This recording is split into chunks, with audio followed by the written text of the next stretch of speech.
Buenos días, hermanos de la Iglesia Puente de Vida. Para mí es un placer poder compartir la palabra del Señor con ustedes esta mañana y de poder estar en comunión, aunque sea a distancia a través del video, pero confío y estoy seguro que esta unión, esta comunión es espiritual y va más allá incluso de los medios por los cuales podemos estar en contacto. Bueno, María Jesús también les envía saludos a cada uno de ustedes. Voy a compartir la palabra del Señor que se encuentra en la segunda carta de Pablo a los Corintios, capítulo 2, desde el versículo 12 hasta el capítulo 3, versículo 6. Segunda de Corintios 2, versículo 12 al capítulo 3, versículo 6. Pero antes de leer la palabra del Señor les invito a que oremos para pedir a Dios la dirección de su Espíritu Santo en nuestras vidas y en la comprensión de este mensaje. Gracias, Señor, porque podemos humillarnos ante tu presencia, porque podemos presentarnos a ti mostrándote que tenemos sed de tu palabra, que necesitamos ser saciados, Padre Santo, y que esta palabra pueda encarnarse en nuestras vidas y también podamos ponerla en práctica en nuestro diario vivir. Padre Santo, necesitamos escuchar tu mensaje, escuchar lo que tú tienes para nosotros en este día. Y por eso nos presentamos a ti, rogando que la acción de tu Espíritu Santo opere en nosotros en la medida que vayamos entendiendo y escuchando tu palabra. Te rogamos todo esto por los méritos de Jesucristo, que es nuestro único y suficiente Salvador. Amén. El texto bíblico dice así: Ahora bien, cuando llegué a Troas para predicar el Evangelio de Cristo, descubrí que el Señor me había abierto las puertas. Aún así, me sentí intranquilo por no haber encontrado allí a mi hermano Tito, por lo cual me despedí de ellos y me fui a Macedonia. Sin embargo, gracias a Dios que en Cristo siempre nos lleva triunfantes y, por medio de nosotros, esparce por todas partes la fragancia de su conocimiento. Porque para Dios nosotros somos el aroma de Cristo entre los que se salvan y entre los que se pierden. Para estos somos olor de muerte que los lleva a la muerte, para aquellos olor de vida que los lleva a la vida. ¿Y quién es competente para semejante tarea? A diferencia de muchos, nosotros no somos los que trafican con la palabra de Dios. Más bien, hablamos con sinceridad delante de Él en Cristo, como enviados de Dios que somos. ¿Acaso comenzamos otra vez a recomendarnos a nosotros mismos? ¿O acaso tenemos que presentarles o pedirles a ustedes cartas de recomendación, como hacen algunos? Ustedes mismos son nuestra carta, escrita en nuestro corazón, conocida y leída por todos. Es evidente que ustedes son una carta de Cristo expedida por nosotros, escrita no con tinta, sino con el Espíritu del Dios viviente, no en tablas de piedra, sino en tablas de carne en los corazones. Esta es la confianza que delante de Dios tenemos por medio de Cristo.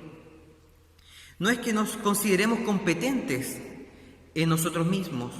Nuestra capacidad viene de Dios. Él nos ha capacitado para ser servidores de un nuevo pacto, no el de la letra, sino el del Espíritu, porque la letra mata, pero el Espíritu da vida. Amén. El texto comienza presentándonos una situación puntual de la vida del apóstol Pablo, de su trabajo como misionero. Él mismo relata que en una ocasión en la que llegó a la ciudad de Troas, no se encontró con Tito. Al parecer, por lo que nos muestra la redacción del texto, habían quedado de juntarse ahí. ¿Pero qué pasó? Pablo dice que se le abrió una puerta en el Señor, o sea que tuvo una gran oportunidad para predicar el Evangelio. Dios puso todas las condiciones necesarias para el anuncio de la buena nueva. Pero él estaba inquieto, estaba intranquilo, porque no se encontró con Tito como él esperaba. Finalmente el texto dice que por ese motivo decidió partir hacia Macedonia. En el texto que sigue, pareciera que él hace un corte radical con lo que le está contando. Pero después podemos ver en el capítulo 7 de la misma carta, en los versículos 5 y 6, que continúa el desarrollo de su relato, del relato que él había comenzado. Cuando dice: cuando llegamos a Macedonia, nuestro cuerpo no tuvo descanso, sino que nos vimos acosados por todas partes, conflictos por fuera y temores por dentro. Pero Dios, que consuela a los abatidos, nos consoló con la llegada de Tito. Finalmente se pudieron reunir. La pregunta aquí es: ¿por qué estuvo tan inquieto al no poder encontrarse con Tito en Troas y continuó con esa angustia hasta que estuvo con él en Macedonia? ¿Qué ocurría con Tito que era tan determinante en la vida emocional y espiritual del apóstol Pablo? Yo pienso que la respuesta la podemos encontrar en el capítulo 7 de la carta a los Corintios, porque Pablo nos dice que cuando se reunió con Tito, fue informado por medio de él del arrepentimiento de los hermanos de la iglesia de Corinto. Yo creo que todos, o al menos la mayoría de los que estamos viendo y los que estamos participando de este culto, sabemos que la iglesia de Corinto experimentó y vivió problemas extremadamente graves, problemas muy profundos que fueron confrontados por el apóstol Pablo. Y lo podemos ver esto principalmente en la primera carta que les envió. Ahora, por medio de Tito pudo encontrarse, pudo enterarse del estado espiritual de la iglesia posterior a todo lo que había ocurrido. Ahí radicaba la inquietud del apóstol. Pablo sabía que Tito era una persona adecuada para solucionar los problemas de la iglesia, pero como no tenía novedades de él, ni tenía información actualizada respecto de lo que estaba ocurriendo durante el último tiempo en la iglesia, eso le produjo probablemente angustia. Finalmente Pablo se encontró en el texto que se nos relata en el capítulo 2 de la segunda epístola a Corintios. Vemos que Pablo se encontró frente a la incertidumbre de quedarse en Troas y seguir anunciando y predicando el Evangelio, o partir para buscar a Tito. Esta tensión produjo que finalmente decidiera viajar a Macedonia. Como les dije previamente, el texto que sigue pareciera ser algo muy distinto de lo que venía contando, como si hubiese un quiebre en la narración. Hay que tratar de entender esto en su contexto literario. Nosotros estamos frente a una carta, estamos leyendo una carta. Y podemos ver también en las otras cartas de Pablo que él tenía la costumbre, yo no sé si intencional o involuntaria, de estar narrando un hecho y entre medio referirse a otras cosas. Por ejemplo, en la primera carta a Timoteo le está dando instrucciones respecto de cómo debe ser la conducta de los hermanos de la iglesia de la cual él está a cargo, Timoteo. Y entre medio le dice a Timoteo que no tome agua sino que un poco de vino a causa de sus problemas estomacales. Entonces vemos eso, cómo entre medio de una narración se refiere a otras cosas. Y volviendo al texto de la segunda carta a los Corintios, como les decía el apóstol, Pablo comienza otro tema. En su relato de los versículos 12 y 13 se percibe una angustia, una preocupación, pero inmediatamente después cambia algo así como cambia el chip, podríamos decir. Está hablando de algo que parece tenso y continúa diciendo: pero gracias a Dios, o dicho de otra manera, y gracias a Dios. Lo que vemos es un cambio de actitud radical. Hay un contraste. Pablo pasa de estar inquieto a la gratitud a Dios. Yo no sé si a ustedes les ha pasado, pero hay momentos en los que uno está preocupado, pero inmediatamente uno piensa, bueno, el Señor ha sido misericordioso, Él siempre ha provisto o Él siempre ha abierto las puertas necesarias. Yo creo que todos en un momento dado nos ha ocurrido que hemos pasado de la incertidumbre a la gratitud, porque el Espíritu Santo ha actuado en nosotros y nos ha hecho tomar conciencia que hay muchas más razones por las cuales agradecer a Dios que razones por las cuales estar inquietos, con incertidumbre. Entonces, en Pablo ocurre eso. Él siente una gratitud a Dios porque puede servirle anunciando a Cristo, lo que trae salvación para unos como condenación para otros. Por eso él habla de los que se salvan y de los que se pierden. Y respecto al hecho de servir al Señor predicando a Cristo, marca una diferencia entre él y sus compañeros de la misión, sus compañeros de batalla, de un lado, y por otro lado los mercaderes de la fe. Él dice, no somos como muchos que medran falsificando la palabra de Dios. Cuando aquí se refiere a falsificar, está hablando en un contexto cultural en el que existían pequeños comerciantes que eran minoristas. Yo creo que todos nosotros conocemos este tipo de comerciantes, pero que en este contexto ellos realizaban su negocio de manera poco ética, engañando a los clientes. Entonces lo que da a entender aquí es que de la misma manera como existía ese tipo de comerciantes, también existían mercaderes de la fe. Probablemente eran predicadores ambulantes que vendían el Evangelio como una mercancía. Y un evangelio que no era el evangelio de Jesucristo, que no era el evangelio puro de Jesucristo tal como es anunciado en la Escritura. Era un falso evangelio del cual buscaban obtener algún beneficio.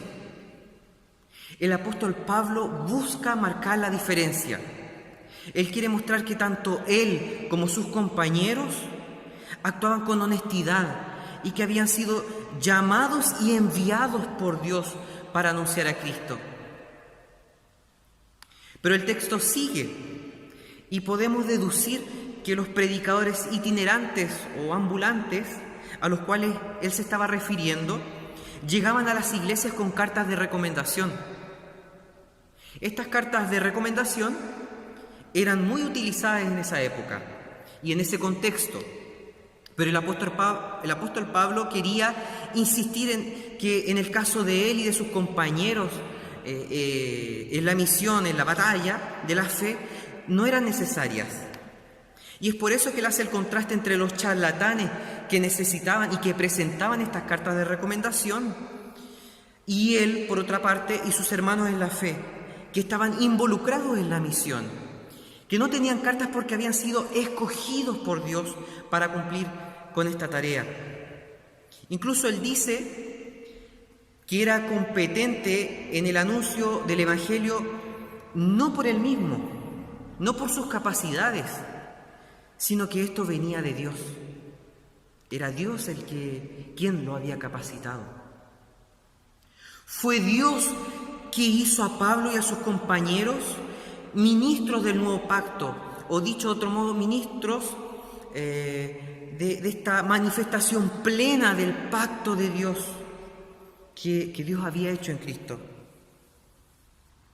Este pacto que no consistía y no consiste en la observancia externa de la ley, en el hecho de cumplir las leyes del Antiguo Testamento para obtener el favor de Dios, o de cumplir una serie de reglas si el corazón no ha cambiado,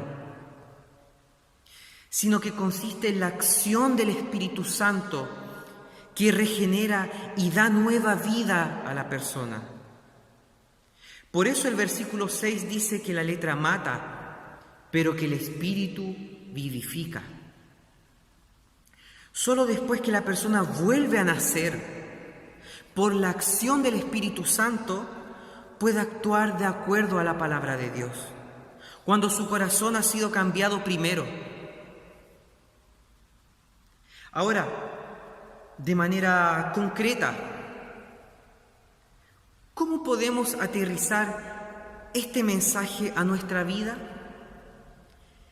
¿qué sentido tiene lo que dice la Biblia en este texto en nuestra vida cotidiana de manera concreta? Porque por lo menos a mí, yo creo que a ustedes también, eso es lo que me interesa. ¿De qué manera la Escritura, la palabra revelada de Dios, se puede encarnar en nuestra vida? ¿De qué manera nosotros podemos ser hacedores de la palabra? De manera concreta, en nuestro diario vivir. Bueno, para poder entenderlo, yo quisiera que pongamos nuestra mirada principalmente desde el capítulo 2, versículo 14, hasta el capítulo 3, versículo 6.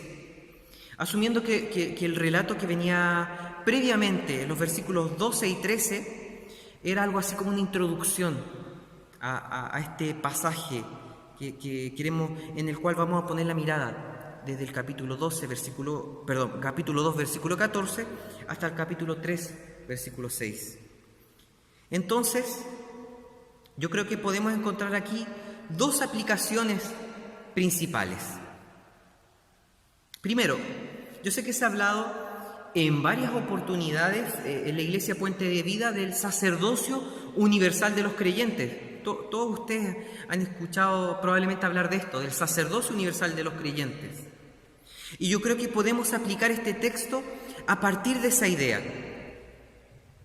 El apóstol Pablo nos habla de su ministerio y el de sus compañeros anunciando a Cristo. Cuando se habla de ministerio aquí, no tenemos que pensar en un ministerio ordenado, ya que todos como parte de la iglesia, todos como parte del cuerpo de Cristo, tenemos un ministerio. Todos como cristianos hemos sido llamados para anunciar a Cristo. Es más, cuando el texto dice, cuando el apóstol Pablo dice aquí, nos hizo ministros, lo que dice exactamente es, nos hizo diáconos. Ese es el término utilizado en el griego, nos hizo diáconos, o dicho de otra manera, nos hizo servidores. Todos tenemos ese llamado a ser servidores por el hecho de ser cristianos. Y ese llamado no depende de nuestras capacidades, no depende de nuestras habilidades o competencias, ya que proviene de Dios, es Él quien nos llama. O sea, no somos servidores de Dios para anunciar el Evangelio dependiendo de las capacidades que tenemos, del hecho de si somos aptos o no, sino que Dios nos dio y nos da esa función. Yo no sé si recuerdan que en el Antiguo Testamento vemos a Moisés, que cuando fue llamado por Dios para ser un instrumento suyo en la liberación del pueblo que se encontraba en Egipto, él puso varios obstáculos, dio varias excusas, que era viejo, que era tartamudo, etc. Pero ninguna de esas excusas tenía sentido. Dios lo llamó tal como era. Bueno, lo mismo ocurre con nosotros. Independientemente de los talentos o no que tengamos, del hecho de sentirnos o no capacitados, Dios nos ha llamado para anunciar su Evangelio, para anunciar la salvación en Cristo. Y eso no va ligado al hecho de estar cumpliendo o no una función en la iglesia, ni tampoco va ligado al hecho de estar previamente capacitados o no. En resumen, ¿a qué quiero llegar? Al hecho de que nosotros, como cristianos, todos, no estamos para ser meros espectadores de un culto dominical. No nos debemos conformar simplemente con participar de las actividades de la iglesia. Dios nos ha llamado a algo mucho más grande y que exige una profunda responsabilidad, que es la proclamación de su palabra.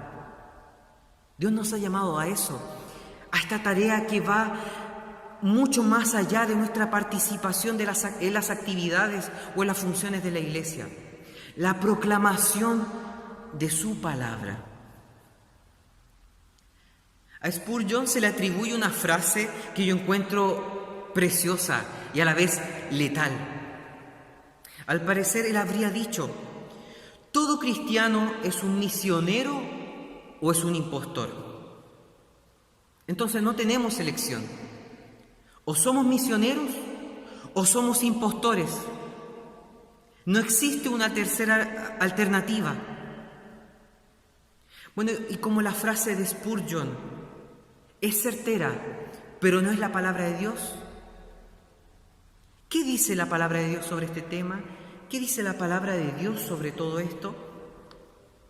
La primera epístola universal del apóstol Pedro, capítulo 2, versículo 9, dice: pero ustedes son linaje escogido, real sacerdocio, nación santa, pueblo que pertenece a Dios, para que proclamen las obras maravillosas de aquel que los llamó de las tinieblas a su luz admirable. Pueblo que pertenece a Dios para que proclamen las obras maravillosas de aquel que los llamó de las tinieblas a su luz admirable.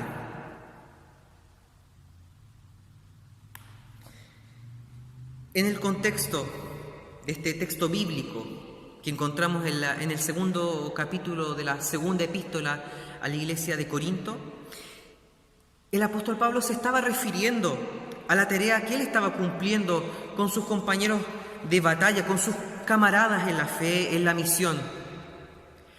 Pero de todas maneras esta es una tarea a la que debemos someternos todos, como hijos de Dios, como parte de la nación santa que Él ha hecho para sí mismo y de la cual nos habla la segunda epístola del apóstol Pedro.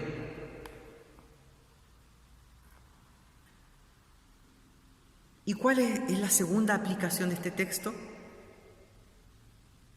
Que somos servidores de este mensaje, que no es el anuncio de una religiosidad muerta, no es el anuncio de una religiosidad muerta.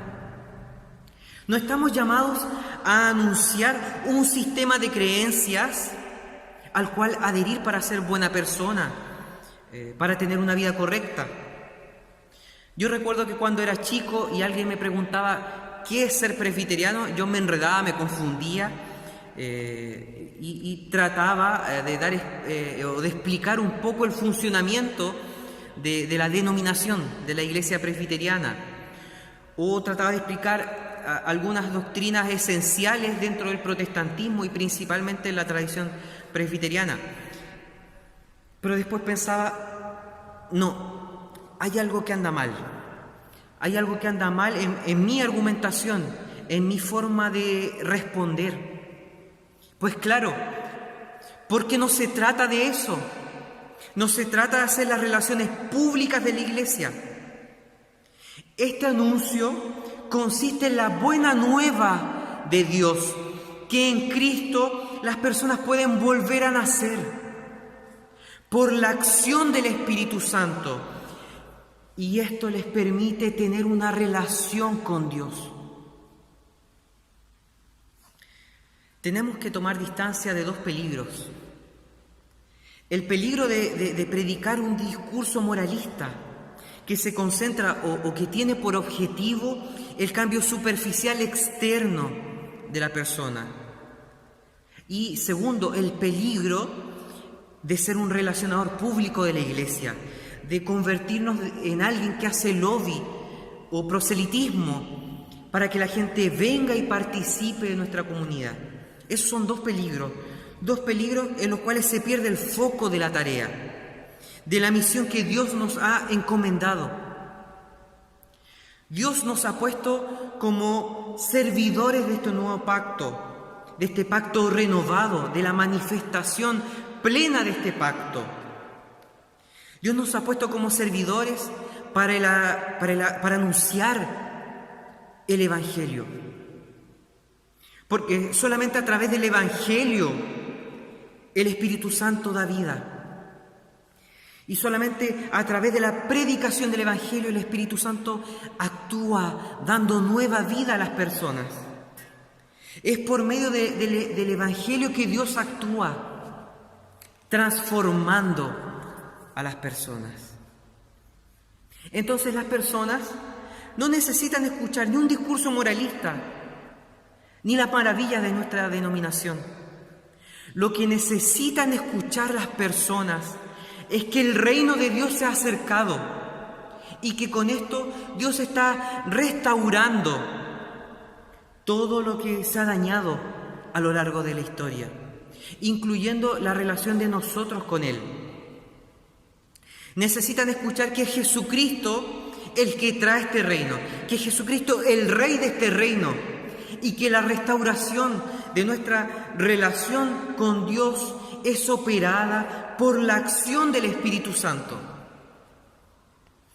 Quizá esto puede sonar como una película épica, o sea, con un lenguaje que puede parecer muy sectario, muy típicamente cristiano, que no van a entender las demás personas a las que podríamos predicarles el Evangelio. Pero resulta que todos podemos ver en la vida cotidiana, incluso la gente que no es cristiana, que hay relaciones fracturadas, que las cosas no andan bien, que en la sociedad hay problemas que deben ser solucionados. Pues bien, la Biblia nos muestra que Dios, a través de Jesucristo, ha venido a restaurar todo eso, ha venido a restaurar todas estas relaciones fracturadas, todos estos problemas de los cuales nosotros somos testigos y que toda la gente puede ver. Nosotros incluso, como cristianos, podemos ver que en nuestra vida Dios ha actuado, podemos ver cómo Jesucristo ha restaurado nuestra relación con Dios. Nosotros podemos ver que nuestra vida ahora tiene un sentido trascendente, que va mucho más allá de los problemas que podemos estar viviendo en el día a día, que Dios ha hecho que nuestra vida tenga un sentido que va mucho más allá del sufrimiento presente, si es que existe ese sufrimiento en sus vidas o en la mía. Entonces, estamos llamados a anunciar esto: la salvación, la transformación de vidas por el poder del Espíritu Santo. ¿Y cómo lo podemos hacer durante la cuarentena, durante este periodo que estamos encerrados? Porque claro, podría parecer normal este llamado a anunciar el Evangelio, el corazón del Evangelio en una situación normal. Pero ¿cómo lo podemos hacer ahora durante este periodo? Bueno, la verdad no sé. La verdad es que no tengo una receta, no conozco la estrategia perfecta. Pero Dios provee los medios. Dios es quien abre las puertas. Dios es quien da las oportunidades, oportunidades mucho mejores de las que nosotros podemos imaginar. Dejémonos utilizar por Dios. Seamos instrumentos en sus manos. Y sobre todo seamos fieles a su llamado, a ser sus servidores en la proclamación de la buena nueva de salvación en Jesucristo. Que Dios les bendiga y que a pesar del encierro durante este periodo puedan seguir cultivando la relación y la vida de iglesia, puedan seguir en contacto unos con otros y viviendo esta relación, esta unión espiritual de iglesia de Cristo. Bendiciones.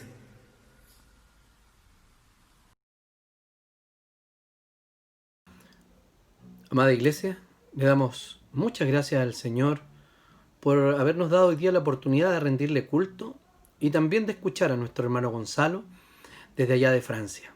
Les deseamos a esa familia las más ricas bendiciones. Un abrazo para su familia, para María Jesús, para las niñas. Que Dios les siga sustentando allá en Francia y esperamos que el Señor los siga prosperando en términos ministeriales y también académicamente. Dios te bendiga, Gonzalo. Te mandamos un abrazo a la distancia.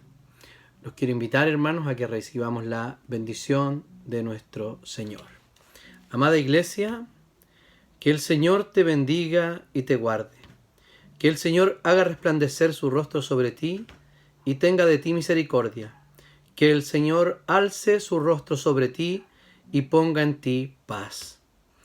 Y que la gracia de nuestro Señor Jesucristo, el amor de Dios, nuestro buen Padre Celestial, y la comunión del Santo Espíritu, sea con todos ustedes, con sus familias y con todo el pueblo de Dios, desde ahora y para siempre. Amén. También, hermanos, quiero dar algunas recomendaciones para esta semana. Recuerde a aquel que está solo, a aquel que necesita compañía. Hay muchos de nosotros que estamos muy bendecidos y muy cómodos en nuestras casas. Pidamos al Señor que nos dé la suficiente sensibilidad espiritual para poder ayudar a los hermanos que están más necesitados. Y no solo en términos materiales, sino también en términos emocionales, de amistad. Que Dios les bendiga, queridos hermanos, les envío un abrazo y cada vez queda menos tiempo para reencontrarnos.